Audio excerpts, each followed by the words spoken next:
Along the way, let us try to tell you the situation that all of you are in, with the hope that and support of the university, we can make you a successful entrepreneur out of this journey. Yeah? So, innovation in time of crisis. So, we are not in the best moment uh, in history. So, if you look back in history, every 100 years, the microorganism goes crazy. Yeah? So if you look back, and you can Google, I will not want to bore you with all this micro organism track. But over every 100 years, we call ourselves lucky. I know a lot of people are very frustrated. I am being one. I've been in Subang Jaya for the last 18 months. And I have not gone out of this Subang Jaya community for quite a long time. Almost a miracle. My wife will say, "Well, first time you stay at home." So, uh, w- some people say it's difficult, yes, but some people say it count on the opportunity that we're in. It's also lucky to be able to see this environment. So we are hit. Huh? We here is like what Putri and Dr. Ong always strives on you. Think as global and not just local. Huh? This we, when we talk about entrepreneurship, is always everyone in the world. This pandemic hits everyone, and along the way, there are pockets in the world also starting to get out of control in a more physical nature. That's not good. So leadership around the world, also some parts are good, some parts are not so good. I think we can do better. But specifically for our country, we are onslaught with three negative forces that we cannot control. Maybe one we can, but it's not possible. So we are in one of the most challenging time that we have experienced. So I'm almost 60 now. So throughout my career, I've gone through several downturn from Asian crisis to 911 to many situations. I've been laid off many times. It's like not to say laid off, right? Being called back to do jobs that I do not like, but eventually left the company the last financial crisis, right? So now, uh, you will see a lot of this, but again, don't lose hope, huh? Because there is always opportunity. In this type of crisis, the call for innovation is increasing. We need new ideas, and the people that will create new ideas is not people like me who have already passed what we call our shelf life. Because in the 40 years that we are in the industry, we have successfully helped companies in bringing technology to the world. We work hard, but again, we help a company like Intel. It stays number one for 50 years. But will they be number one again for the next 50 years? I do not know. I hope so. But put them aside. Personally, for us, surrounding us, all our companies are now having to innovate to survive. It is not about innovate to grow. It's literally now a situation of if you don't change, you die. It's a little bit very negative, but I do not want to mince my word. Having worked for a American company for 20 plus years, we are very direct, but not as direct as a New Yorker like Donald Trump, right? Direct but polite. Huh?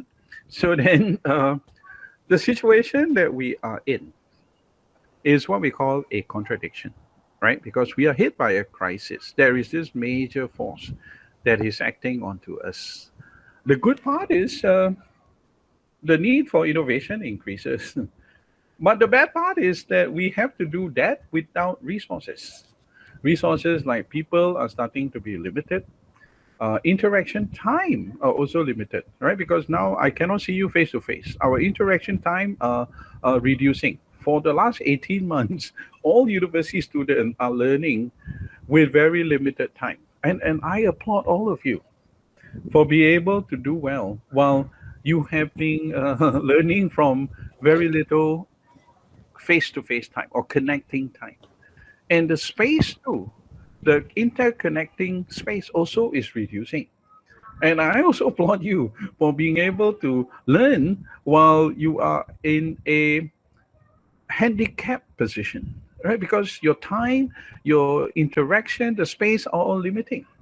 The information that we could deliver to you face to face as well as this via online is very different, right? In face to face, I can show you my body language. Okay, how I'm maybe excited about this part, maybe less, but in an online session, it will not come across. It's going to be very difficult to come across to you unless I become a very good actor, and that's not part of my skill, right? So then, money hard to come by. Everybody is short. Government also short. And then, uh, just note as an entrepreneur, remember this: money will not disappear. It is still there, but it is in somebody else's pocket. Our assignment as an entrepreneur is to go out and find that place where they are keeping it and make them open up that wallet. And that is our challenge, right? So then there are many other resources that we have that we are now having to face with less amount. So I'm asking you to innovate, but at the same time, I'm giving you less resource. That's quite unrealistic. Right now, you are being asked to team up and work with your team members. Very hard because you don't see them, you don't meet them. Whatever time you talk to them, somehow you guys will put it together. And I'm actually very impressed. Even with the constrained environment, you guys will continue to deliver, and that is the spirit. But bottom line, this whole topic that the school is putting together for you, it's about these three post-it note. Do you want to be an employee, or do you want to be your own boss, or do you want to be both? And the key decision for me, from my experience, is this term called resources. If I have resources, I don't want to be both, right? I mean, if I am rich, I don't want to be boss, I don't want to be employee. But then we are not born lucky. We are born always to look for resources. The question is, do we want to look for resources as an employee or resources as a boss? This is the question that I want you to think through over the next 1 hour. Just bear with me 1 hour and I will try to show you where we are. If you go open up newspaper today and do an environmental scan, you must always keep in touch with what is happening on the ground. So when you must read to see what is happening, unfortunately, every day when I look at news, it's always unemployment, unemployment, unemployment. Very difficult scenario. I mean, let's face this is reality. I know some people say, oh, let's not talk about it. No, I think we better face reality. But again, there is always a silver lining out of a crisis. The silver lining out of the crisis is there are growth in area like healthcare, semiconductors or digital world, as well as in um, rubber industries because they are supplying equipment to the health industries. All those are actually positive. Don't just say everything is negative. There are always positive out of this environment that we're in. So then many efforts are put in, whether you want to be a worker or you want to be boss. I like to show you, if you are a worker, you need to pay attention to the top 10 skills that are shifting as projected by the World Economic Forum. On the left of the chart, I show you the trend of skill changes. What are the skills that is changing over a 5 year, 10 years period of time? So fundamentally, you will see anything about thinking, creative thinking, critical thinking, problem solving, and innovation are becoming more and more important. That's that trend. The trend is all about solving problem, innovation, and thinking ability. At this moment, when jobs are limited, if you choose to become employee, when jobs are limited, the most advantageous skill is those that can be transferable across industry, right? If you are trained within a domain of pharmaceutical, maybe pharmaceutical is growing, that is okay. But if you are trained in an hotel industry, services, chances is that, hey, you will have difficult time. to find opportunity in those domains. But that's that I'm recommending to you to look for those skills and acquire them now and not later, that will put you as an edge over the others. Because I think MMU students are brilliant, bright, and are very well trained with these soft skills that will put you ahead of a lot of other people. But that if you chooses to have this choice of I want to work. But again, remember, in this current environment, working, the opportunity is very little. And if you don't find them, what do? Are you going to sit around wait for the resource to come by? No, you have to be self-sufficient. You need to go become an entrepreneur. Don't wait. This is a skill, even though if you worked. For the first part of my life, I wasn't born lucky, I call it. I was born with the need to go to work after university. So you have to go to work.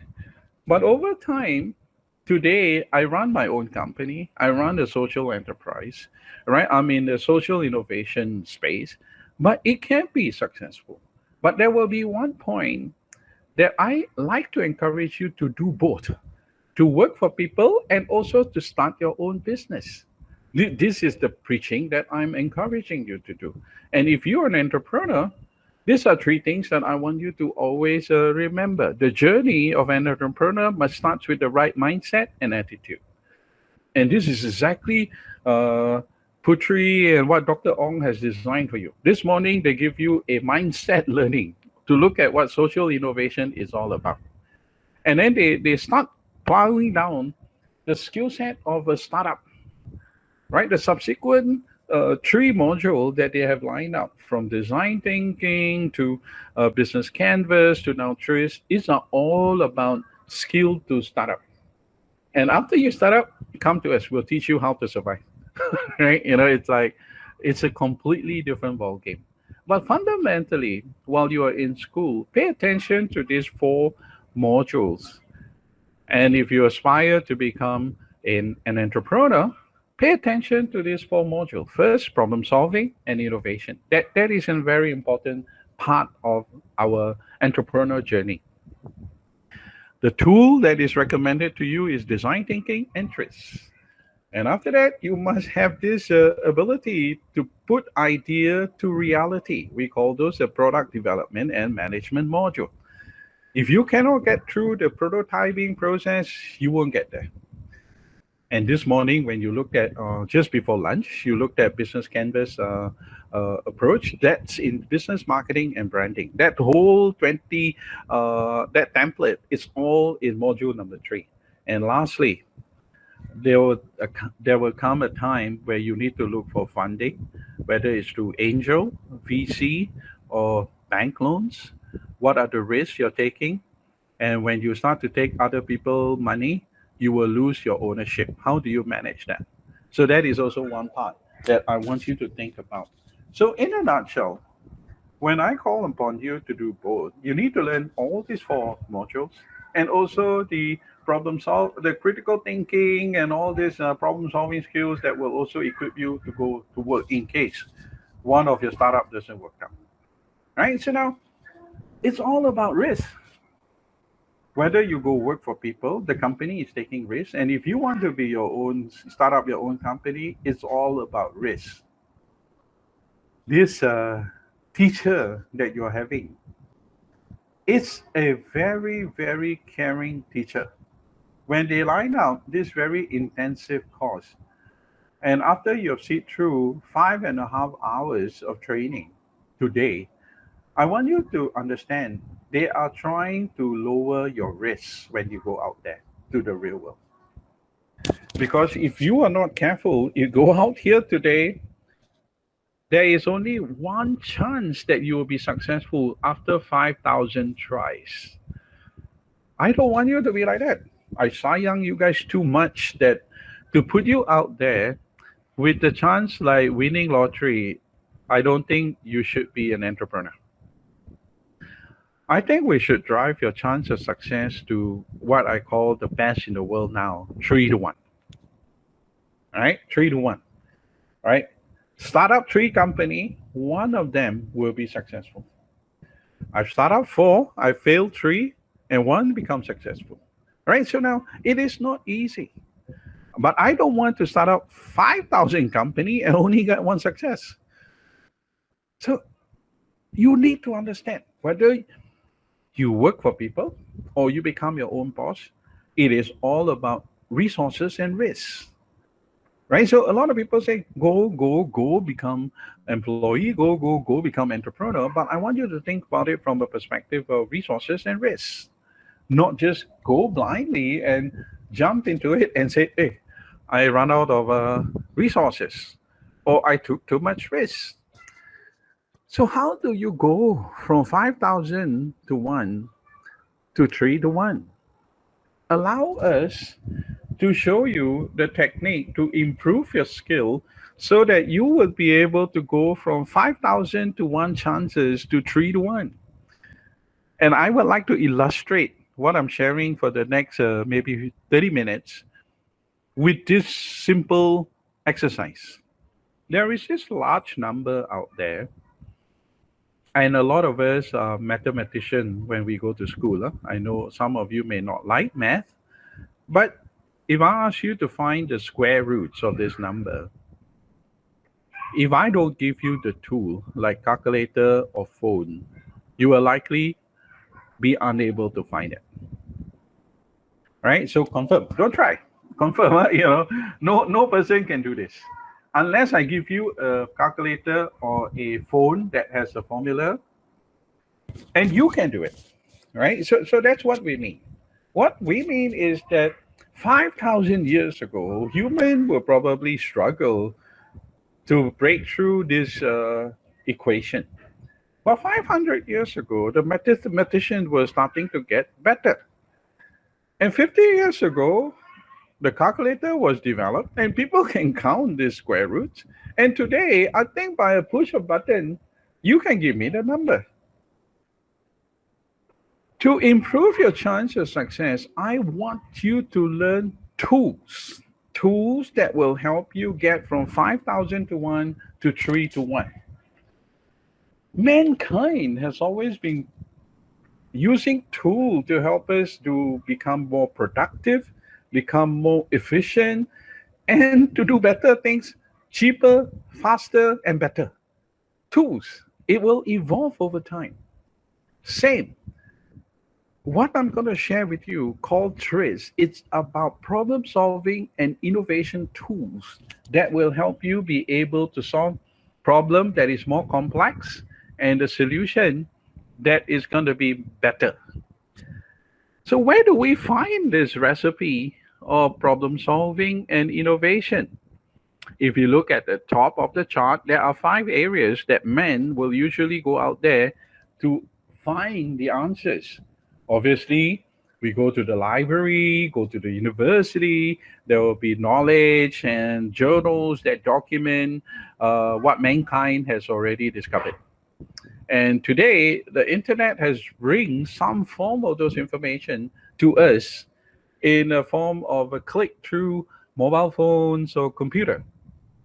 But there is a third area, which I like you to be aware of, called the patent database. Whenever you have an idea and you want to go to market with that idea, you file a patent. And when you file a patent, there is this TRIZ people who are working behind the scene. What we do is we study your steps. We study what is your problem, why your solution is special, what step you take to produce that solution. We extract your thinking process. When we extract your thinking process, we develop this into algorithm that will help you to solve problem. And we call this tools.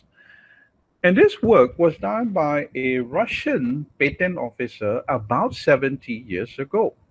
I will show you who this guy is. And he called this technique, theory of inventive problem solving. He said, if you can find a problem, and if the problem has some form of conflict, and if you solve this, you will get an invention. And why we call it theory? Because it has been proven true. Over 70 years, the Trace followers have been working on it and proved that, hey, it is true. And this tool, if you learn it, it's repeatable, predictable, and very reliable. And sometimes when you could not get the idea, people also go to nature and hope that a coconut will drop onto us, huh? Or an apple will fall. And then we understand, oh, how gravity works. Or we sit inside a bathtub playing with a boat and make sure that the boat will not sink. Archimedes discovered the his theory on how making boat floats. No, we are not so lucky.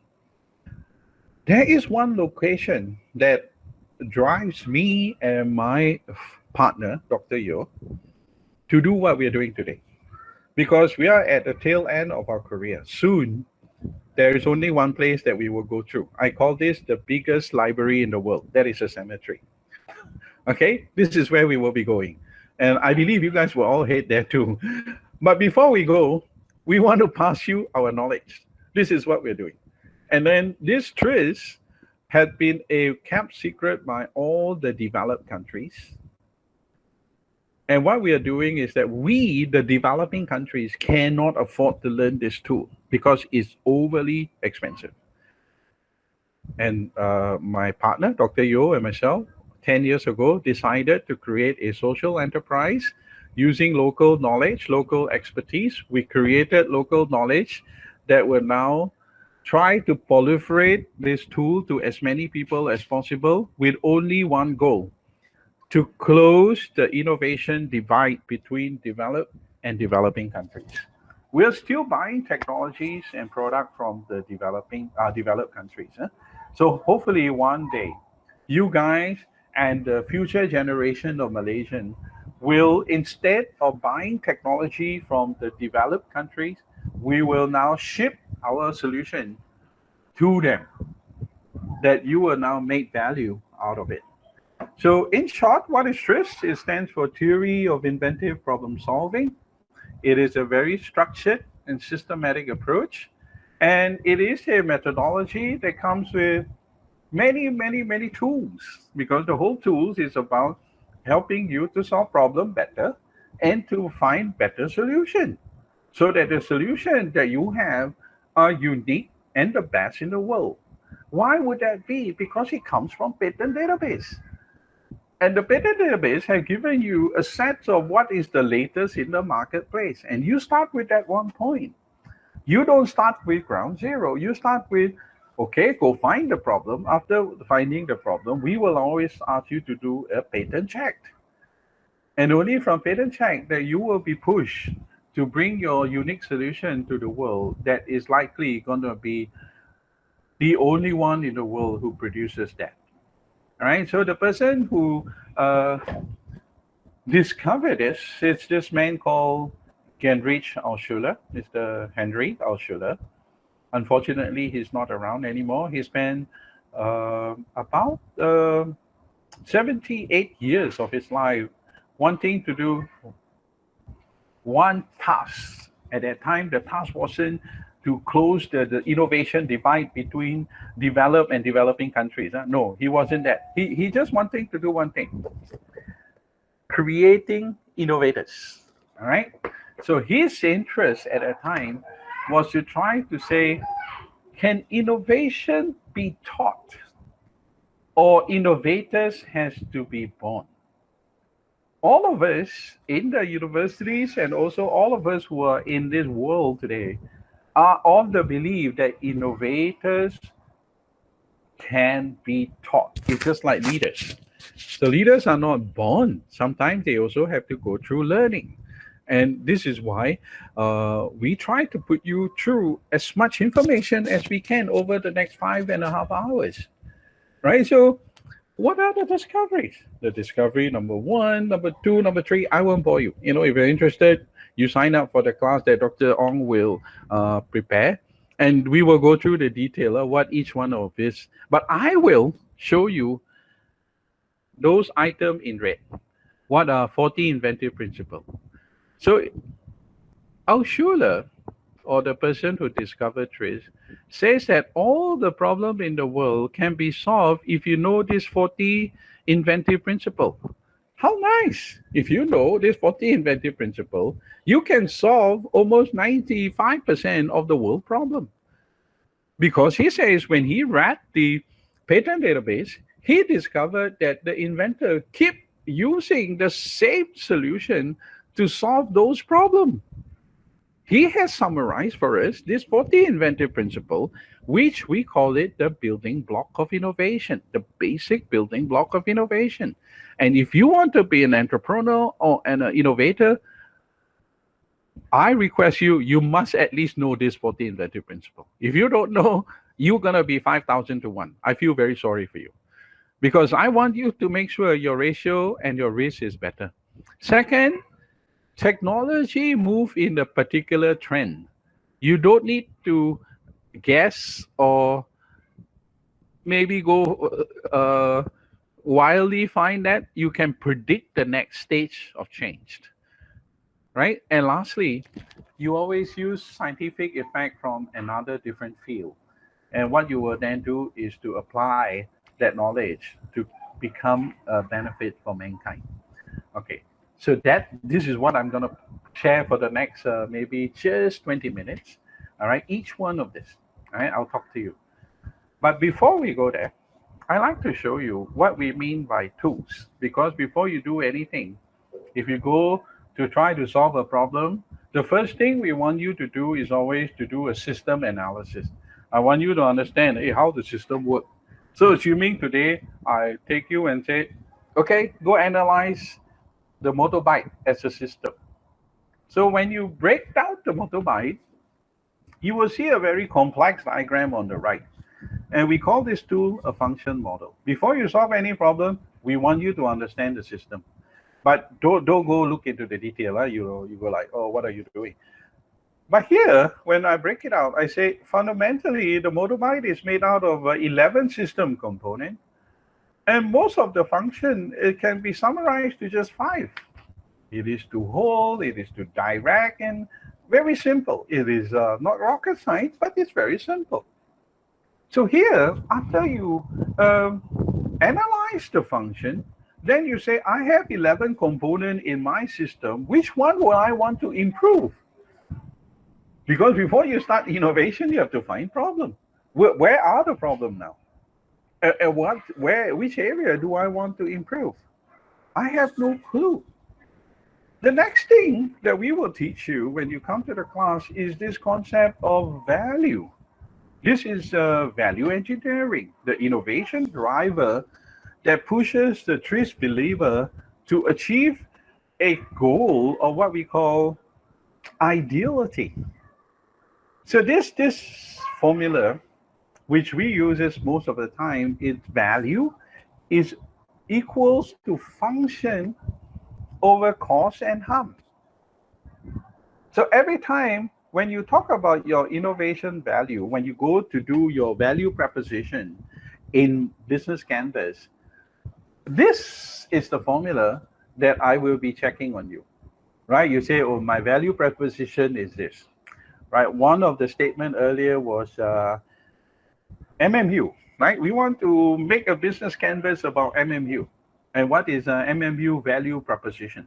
Well, what is MMU function to you? It is to prepare you for the real world, right? Because which part are they preparing you? 3 parts. Their function is to prepare your mind, and equip you with the tools so that you can do that well, and to get your heart ready to face the real world. And how much money are you paying in the universities that you're doing today? And is MMU harming you? I hope not, right? It's like, this is how it is. But fundamentally, let's put aside the harm.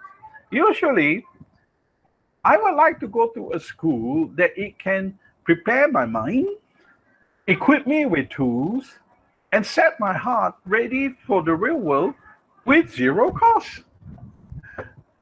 And that is what we call the biggest value that you would achieve is infinity, where mathematically it's 1/0.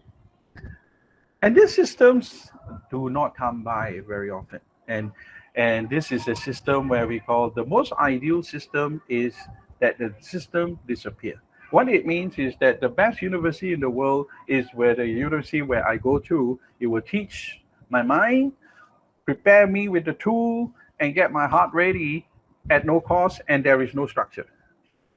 Tak boleh lah. But that is a goal. That is a goal that we always aspire innovation to go. Find a way to make your system disappear. When you try to find a way to make your system disappear, you will find something new. This mindset I want to leave with all of you so that I hope it will be something new to you. All right, so if you take the component that you work from the motorbike, and then you draw the component and you put them into a scattered graph of a two axis, function over cost, you will find some components that are high in function, low cost. Those are good. But you will also find a lot of low functional product that is high cost in your system. So from there, you can develop your innovation strategy. Those that is in the top of right-hand columns, that they have high function, but also high cost, what you want to add value to that is reduce cost. You move those components from right to left by finding a lower cost solution to that. And those product that is low in function, that is also low cost, what you want to do is maintain that cost, but you add function to that component so that you increases its value.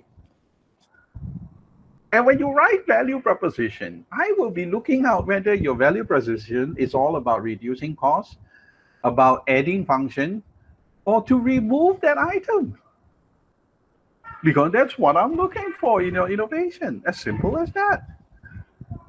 So when there is the fourth block, this block that says, hey, this component, it don't have much of a high function, and the cost very expensive.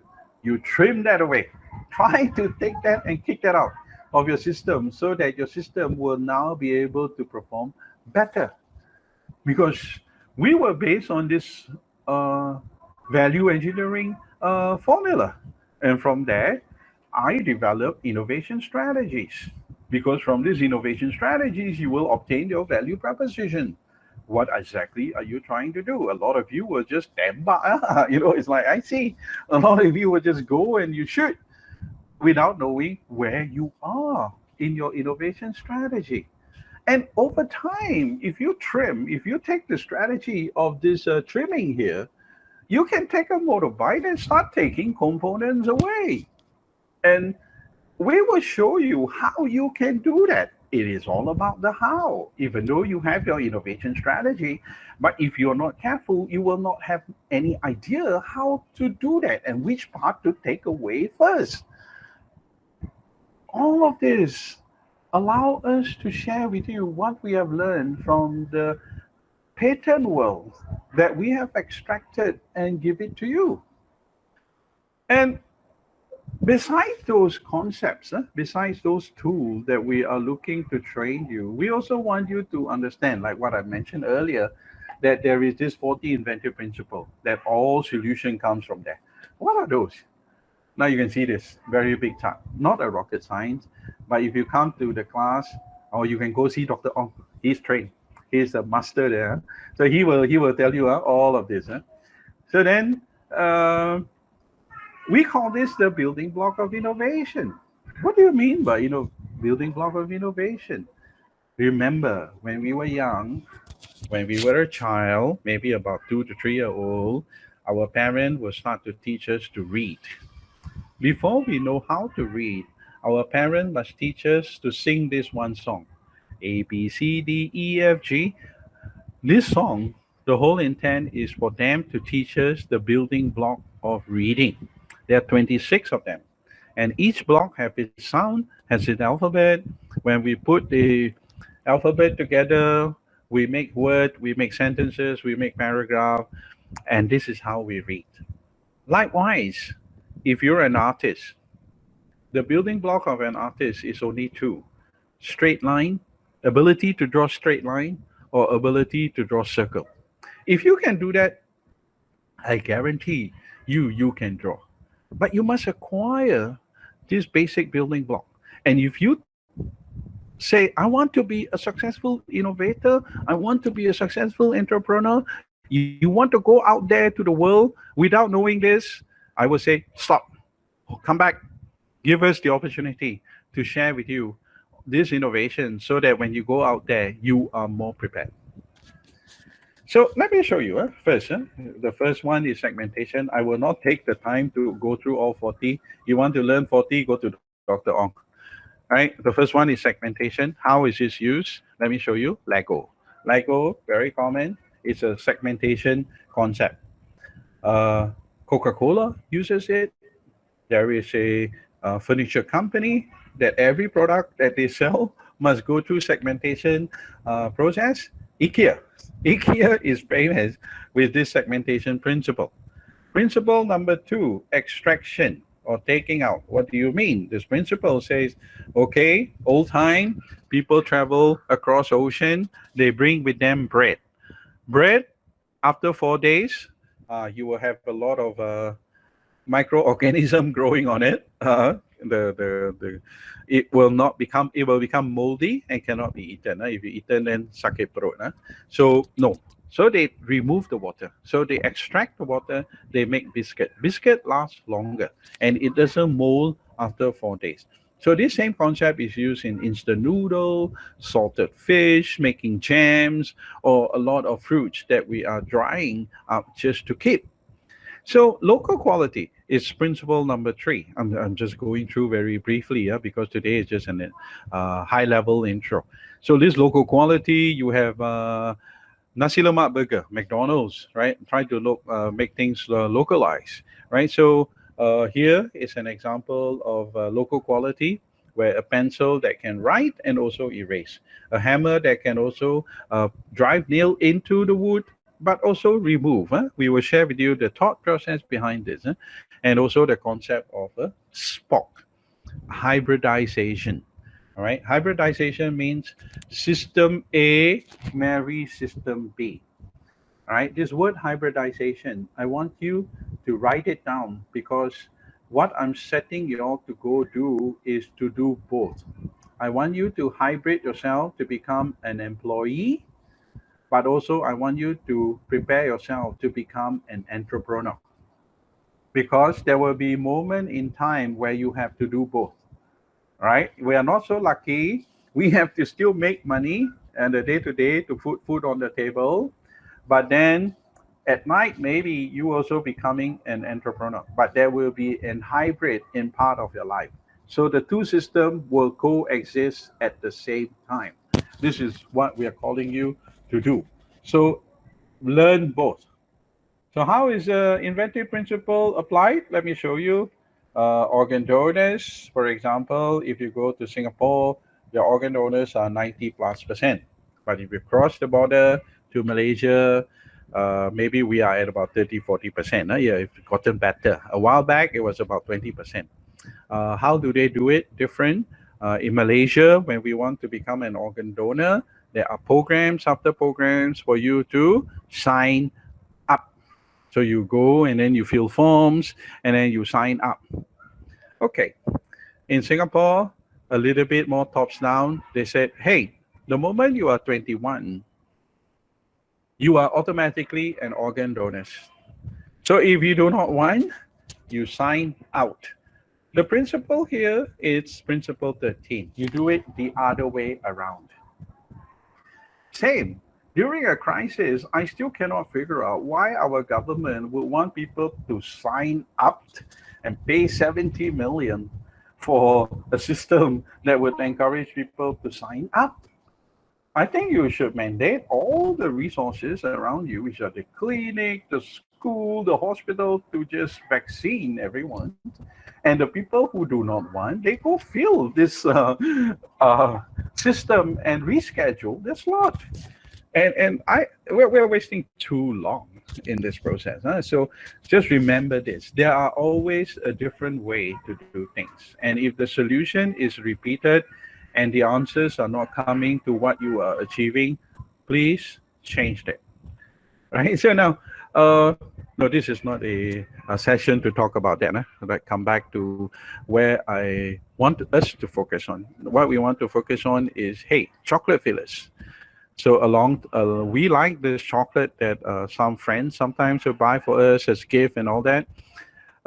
They have syrups inside the chocolate. No? It can taste like strawberry, oranges, sometimes lemon, and and so forth. In the old time, the process of this making the chocolates were a syringe that pumped this syrup into the chocolate. But when demand become better and better and better, the production could not keep up to the demand. So what happened is that they analyzed the process. They found that the process was restricted by the speed of the syrup dispensing.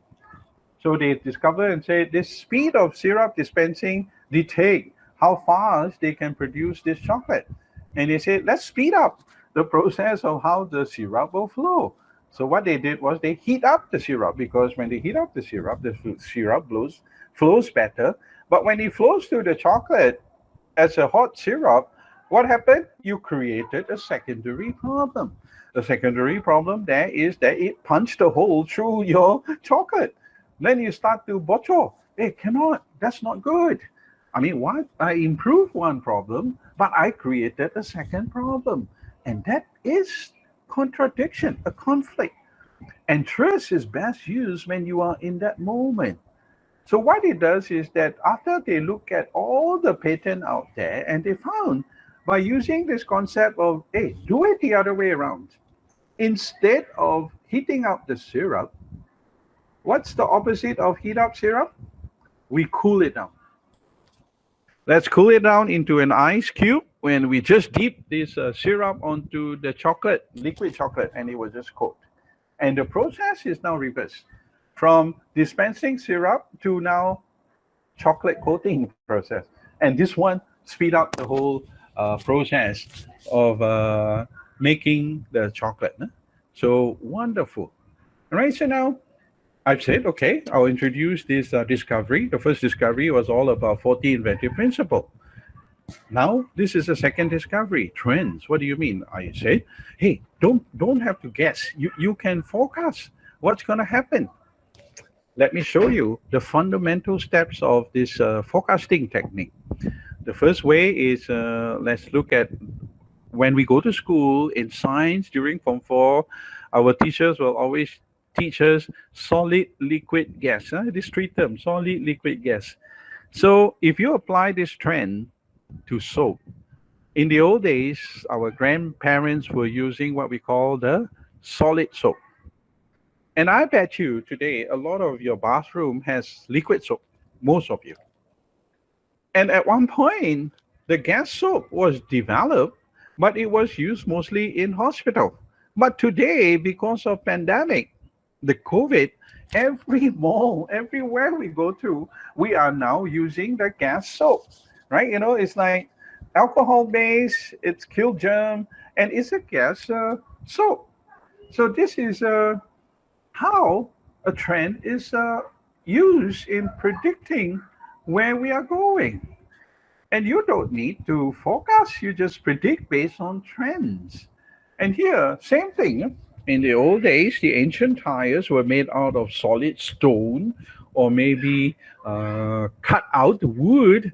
And today we're very familiar with our tires, which was filled with gas. Would there be a tires that is filled with liquid? You know, based on this concept. You know, if you say, hey, teacher, you say based on trend. And if I do this, I would say what is missing now is the wheel that is, instead of fueled by gas, it is fueled by liquid or water. Is there such a thing? The answer is yes. The tractor tires, whether we know it or not, were filled with water. Why? right? Because if you know a backhoe and all that, the tractor, the base needs to be heavy, because if they carry heavy thing, it can topple over, right? So now, in order to make the machinery heavier than the load, they fill the tires with water.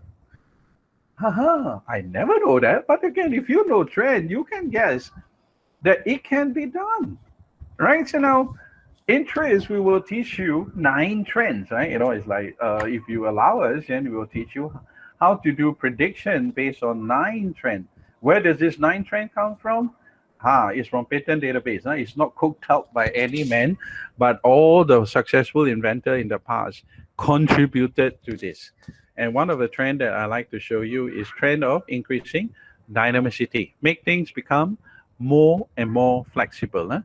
So this is one trend. It goes from a monolith system to one with shifted parameter, one joint, two joint, multiple joint become elastic, then solid, liquid, gas, and then field. How do we apply this? We Procter and Gamble has applied this in toothbrush. Huh? If you map this, and you will see the way they develop the toothbrush exactly fits the trend that has been predicted. Next thing, measurement instrument, same thing. It's predictable based on trend. I'm going through very quickly because we don't have much time. And I think you are tired after a full day. I just like to spark your curiosity and interest with some of this. Very similar process is used to develop our computer keyboards, right? And in class, we will show you how it transforms stage by stage. Using this trend, scientists and researchers are looking at one step. Aeroplane wing. Aeroplane wing has always been monolith, straight. So it is in this stage.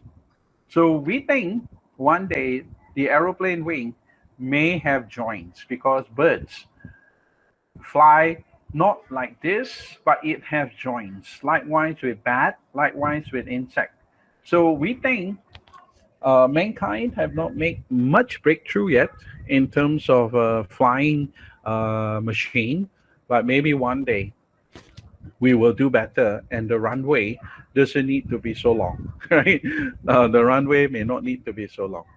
And allow me to just share one last discovery, which is called scientific effect. This is one of the more profound and interesting discovery. We use science or solution from another area. So I work for Intel, right? Intel for 20 plus years.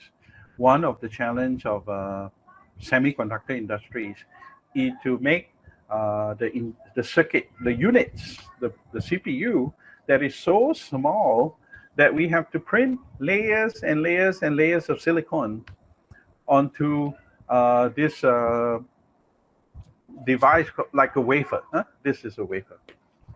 All right, so now at one point, that industries was struggling to handle very small molecule at a atomic level, that they could not produce the machine that would handle that. So back in about 2005, Intel learned about this, and they went out and they do a search. And the tool that we call this search is called function-oriented search. There is this tool, and the tool is about controlling atomic level silicon one by one and lay it onto a certain path. And they found the technology in France, where this technique was done when they cleaned the Mona Lisa picture, right? If you go to France, you go to this famous museum, Louvre. In Louvre, there is a small picture, very small, and actually it's small size like this. Mona Lisa, real one, is just about this size. And they have to clean Mona Lisa so often, because after several years, dirt, dust will fall onto it. And they need to remove the dust and the dirt, but not the paint. And how do they do that? And that technology that you use in the art industries was used and adopted in silicon wafers that we're doing today. And a lot of our processing engine today enjoys a smaller device because of the assistance of technology that we borrowed from the artistic world. How do you like that, right? You never know that, hey, things that we would, the science guy will also have to learn from the art people. Huh? And another uh, interesting function-oriented search technology, which I like to share with you. And this was put specially for Dr. Ong because he placed me at 2:30 in the afternoon to do a talk. I better give you some interesting thing to look at. If not, you will doze off after 5 hours of training.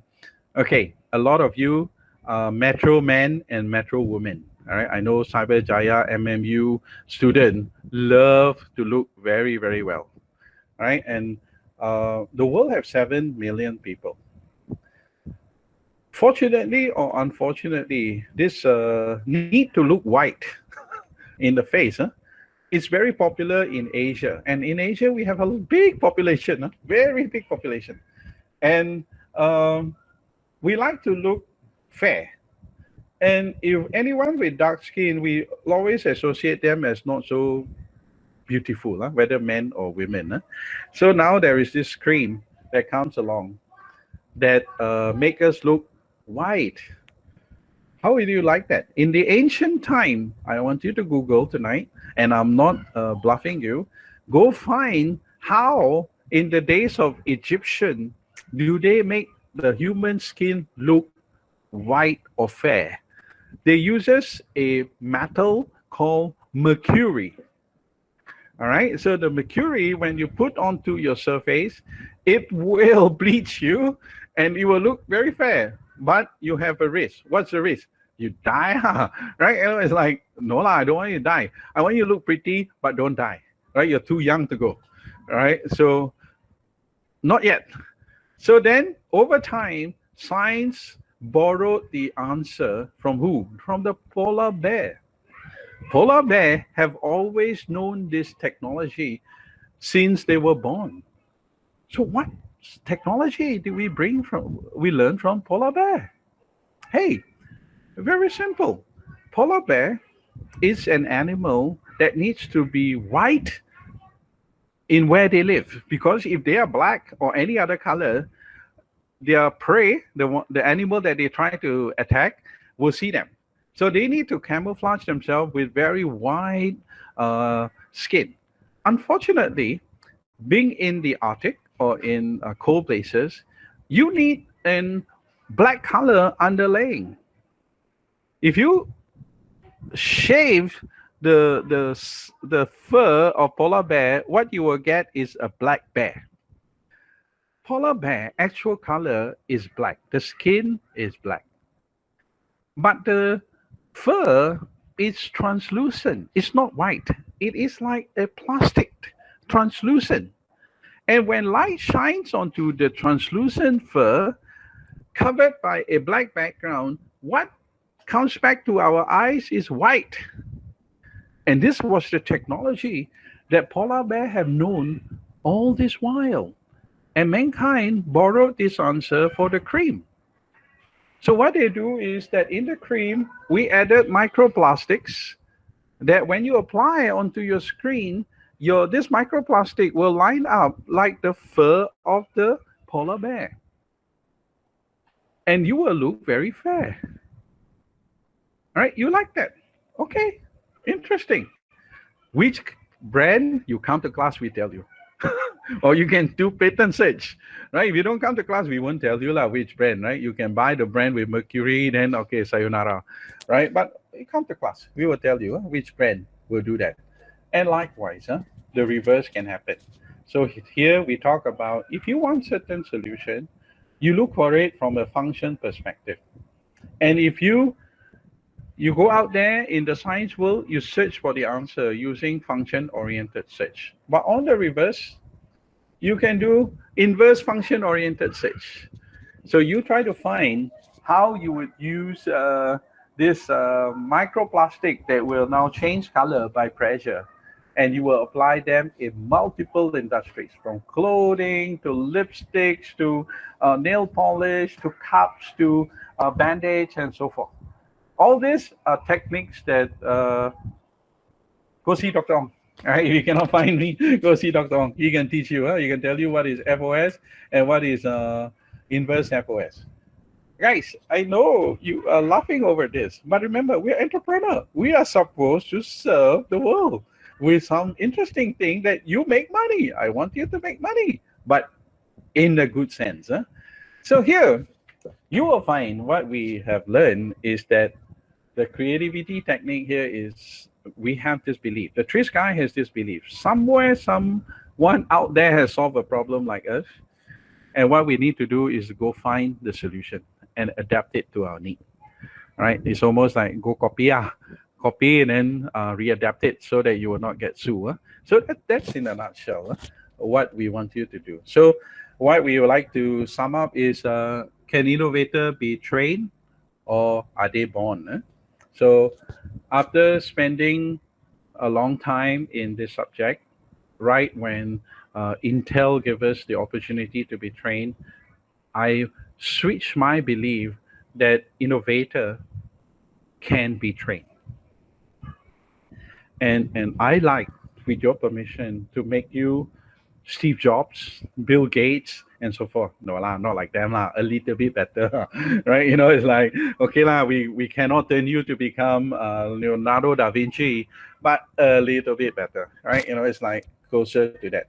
So here, we started this journey 10 years ago.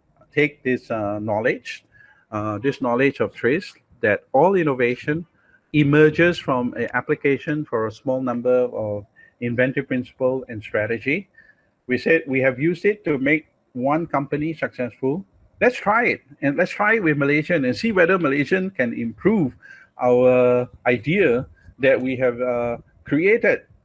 Right? So 10 years ago, we did that. We took it out of Intel and we share it with a lot of Malaysian. Yeah, 10 years ago, two boys, Johnny and Terence, they created what they call an Exco skeleton. They won the first Trace competition with their design, and they created a prototype. Exactly what this company produced, Achilles. And I saw this company bringing this product out this year in Las Vegas, January. And it's fantastic. Unfortunately, these two, they don't want to be entrepreneur because they don't have the resources. So then, hey, Malaysian can do it if we persisted. All right, so 10 years ago, we saw that. And there was this mechanical engineer who loved to cook, and he's now our TRIS treasurer. He's a PhD holder. He was the one who created TRIS for food, and he called his workshop Innovate, and everything inside that workshop is about food. And he was the first guy who created nasi lemak burger that McDonald's sells today after 4 years of his ideation. We talk about it, we pass it on, and people have brought this to the marketplace. And these two gentlemen, lecturers and professors in UTM, have created a device that can carry liquid, soap, and water so that you can use it to wash bedridden patients. This product we haven't seen in the market yet. I believe still in development. Hopefully one day. We've been waiting for 8 years. Hopefully these two gentlemen, these are all TRIS followers. Professor is our advisor. And Dr. Zol, you can find him in Facebook as Dr. Tris Malaysia. You'll find him in Facebook, right? Monash universities, we have been training them Tris for now the last since 2013, and one of the students have proposed this device of lost item finders. And interestingly, from 2014 to 2022, I can see Samsung, Apple also joining the crowd in producing products that will help you find devices that you will lose easily at home using phone. Those ideas were conceptualized in 2014 by a Monash student team. Right, so now, not that far off. Malaysians are good. And this boy, 16-year-old boy, MRSM student, once they were taught on TRIS, and we were surprised that he could come out with such a wonderful product. He created a road marker, a telescope road verge marker. He was from MRSM Taipei. Alif, and he created a marker that would rise and fall based on water level, so that the road can still be seen, so that the people will not drive off road to the canal and get washed to the river. Wonderful, huh? And this I was told by the teacher that JKR Malaysia have signed the product. I haven't seen it yet in the marketplace. Hopefully one day it will materialize.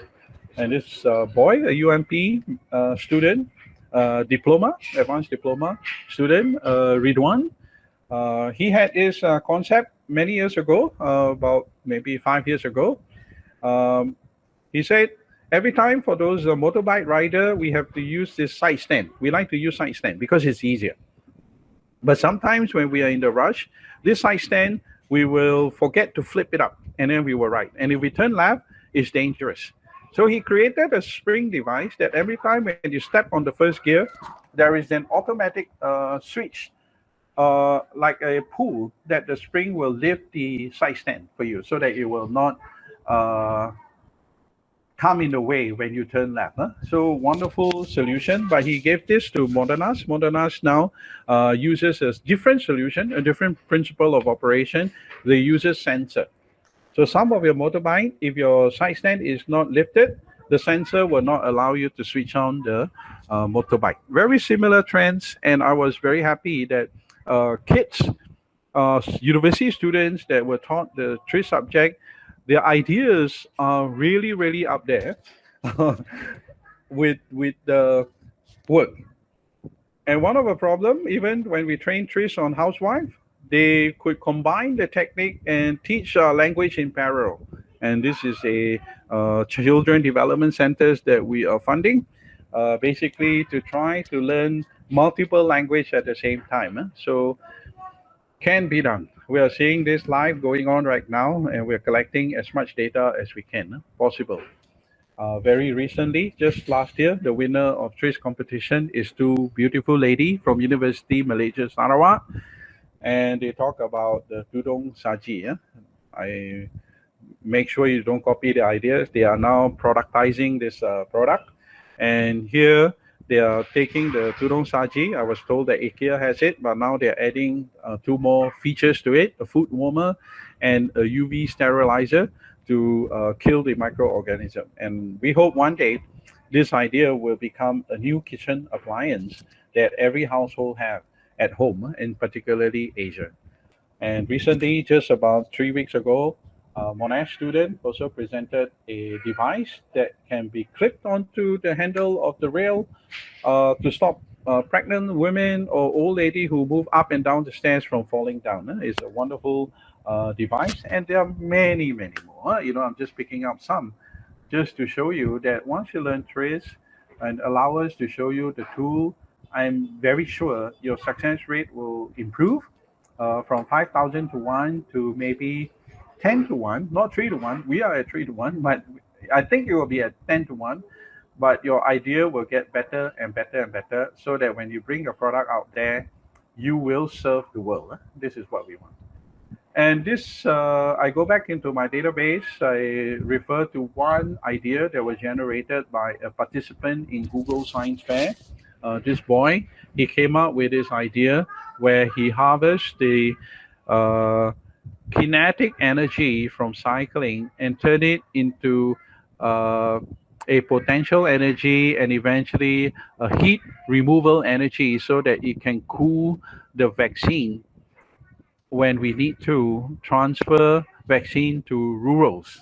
Right, one of the challenge of bringing vaccine in a decentralized way is to ensure that the cooling system is there. And this boy, 7 years ago or 6 years ago, he has already proposed this in Google Science Fair. He didn't win, but if he were to put this out today, I think he's a champion, right? It's like, and also two things that hits me when I go back into my database, when I look at a lot of the competition idea, is it didn't strike us that the world will face a pandemic of where we are today, even though a boy of 15-year-old at that time has already thought about it. You know, we were not paying attention. So guys, I think you can create the future. I am very confident with the knowledge that the university is preparing, and this faculty are putting in so much effort for you in a day. I am very confident that you will be able to do better. So these are companies that are all enjoying the benefit because they have learned trace. I cannot show you the product, but very, very interesting work has been achieved by these companies. Huh? Not just one, many. So here, I just like to speak and close up, right? So that won't take much of your day because you have spent a long, long time. And some people from New York, I hope he's not here. uh, I just like to give you real information. Last year, Kementerian Pelajaran were very concerned with unemployed graduates, and we started a pilot with the university UTHM. So back at a certain date, just look at this data here. We attracted 40 students, and this 40 student is from a special group of students. They are from the B40 group because we want to assist them to find job faster. So in this B40 group, their distribution were about 13 of them below 3.0 CGPA, 23 between 3 to 3.4, and 4 of them were good students, I call it. So here, we train them on TRIS, 2 modules, level 1, level 2, 4 days. And interestingly, when the market were hiring about 40% employment rate, this student, 35 of them out of 40 have obtained job within a period of 5 months or less. Wonderful. You know, this is something that I am very, very happy because out of this 40 people, 35 of them have found jobs, and their pay is obviously anywhere between 2,000 to 3,005. And there are still 5 that we are helping. But again, these 5 are special because they want to stay at their kampong. Very hard. You know, it's like some situation that we could not do. But from this data, after we have trained them on TRIS, even in interview, they do better. You know, they become more confident. And when the interviewer or employer give them open problem, when you go for interview, the employer will always test you almost like an IQ test. So you are able to handle because you know how to at least answer to some of those difficult questions that most times does not have a good answer. So if you want to go down as a part of working, no harm in learning trades because we have seen that by learning trades, you increase your chance of success by 2 times because here the market is employability is about 30-40%, and 35 out of 40 we are almost at 90% hiring rate. So that's wonderful. So you increase your chance of success. And if you don't want to do that, and you still want to be an entrepreneur, as what Dr. Ong and Putri are preparing you for, we understand. But I like to close with one key message for you. Look at these 3 things: voice of customer, voice of product, and voice of technology. And when you bring your value proposition before the strategy that I talked to you, another criteria check is whether this will meet the customer, and is this a technology breakthrough, and is this product good, right? And if you have all 3 in there, and if your product is in that sweet spot, I guarantee you, you are Mark Zuckerberg. All right, so now this is where we want you to be, and allow us to train you so that we help you. Voice or customer, the tool there will be design thinking. All right, design thinking will help you tremendously in enhancing your understanding of customer. But to make your company and product sustainable, we want you to create product and technology. And TRIS will come in to assist you in the VOP and VOT. All right, so bear in mind of that. So learning TRIS, three module. Level 1, you will learn 6 tool. Level 2, you will learn 4 tool. Level 3, 15 tool Dr. Ong, he has all 25 and more. He's a professional there. So he just like don't want to train. But I'm sure he's ready. Yeah? So here, to close, what is Malaysia Trace? Malaysia Trace, we are a social enterprise. All right. So if earlier in the day, I was happy that Dr. Ong select a social innovation for you to look at. We are a social enterprise looking to help people close this innovation divide. We want your idea to be sued by somebody who have filed patent. We like that, right? Because when you are sued, that means you are already out there. So this is where we want you to be, and we set standard and assure quality of learning trace, and we are the certification body in Malaysia now, ASEAN and South Asia.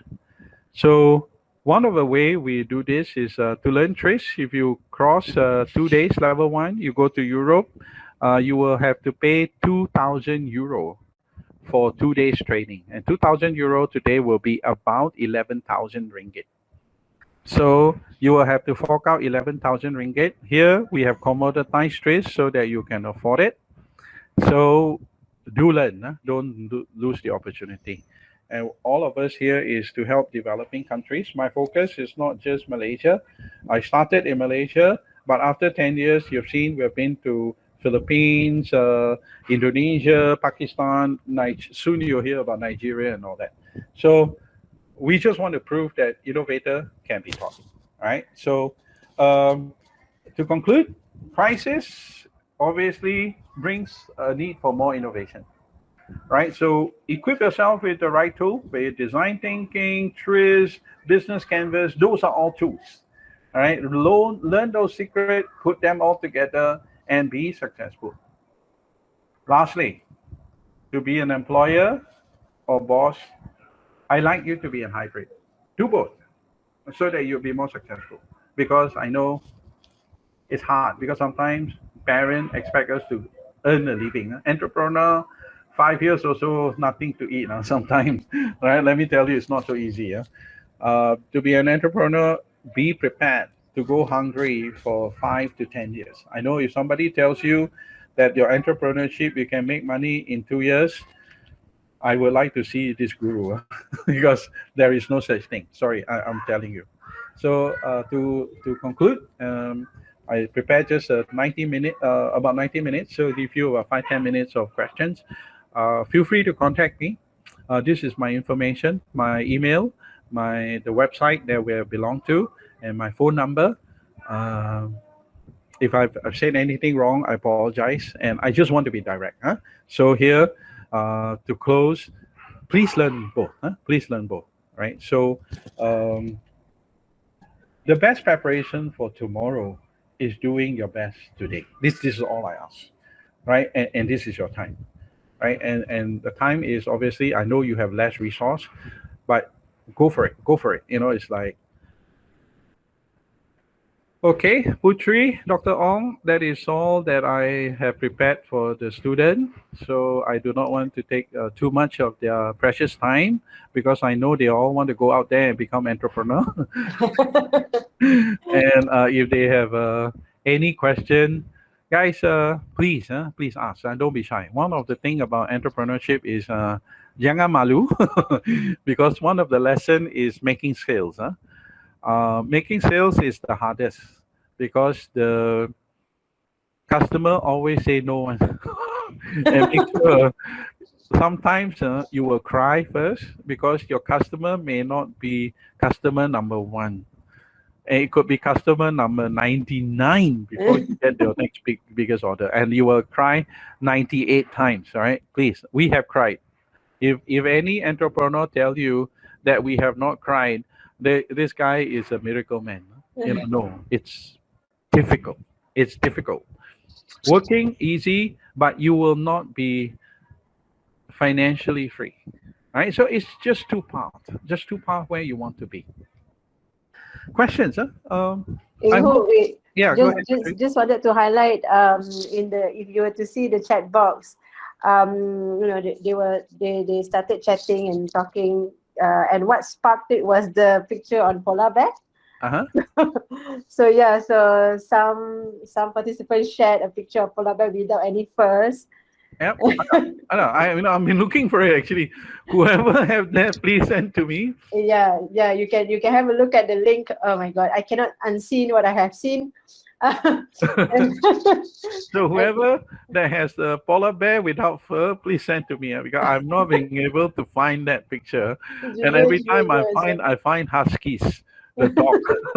It's like, uh, and and then the end of the session, everyone is saying thank you. Because when we call you for this sharing session for tricks, I was already expecting I'm putting my mindset ready for a very technical session. Boleh. So it's amazing that it's also motivational, so that student will have this message that you are giving it to them after a heavy session in the morning, so that they know what they got themselves into, and they are ready, whatever may, right? Yeah, because trace sometimes depending on the trainer. Some trainer they like to take it on and go in a much engineering perspective. And because I have been teaching trace to young children and also secondary school students for the last 10 years, so I understand if you go overly technical, susah lah. It's like, but if you want overly technical, can, but again, no, not at the slot that Dr. Ong assigned. At 2:30 to 4, I think Yeah. I will probably score horrible. If I don't show them polar bear, if I don't show them chameleon, ada lagi banyak, and there is so much more that we can share. Yeah, correct. And remember, guys, it's all about product and technology. We are a developing countries. As a developing countries, our knowledge ability are good, but we are always being cornered with a glass ceiling by the Yeah. developed countries to always buy their technology. And they will always give you tools that will not harm them. Nobody will give you tool that will harm them. And they will give you simple tool that they know it will not harm them. And Tris is something that obviously we have taken from a technology company, and just so happened that two-person wake up one day, took the wrong vaccine, and decided to do this. It's like, and 10 years ago, everybody laughed at me when I talk about, oh, I want to go do this. Everybody look at me and say, okay, you better go back and eat your char kway teow and Penang better. So, but today, after 10 years, I'm very happy that we have grown to 15,000 people community, and we are able to showcase local successes because 10 years ago we could not show local successes, and I'm very happy that Wow. today I can bring 10 Yeah. example of our own local champion. But there is also flaw, guys. Let me tell you one thing: we are good now. When you learn trees, we are good now in problem to solution. One of the weakness is product development. Okay, our product development still Ah, can be better. I score us as an F. Okay, you guys have a lot of wonderful ideas, and these wonderful ideas are not being kept because of no money. Yeah. It is our own ability to bring it alive.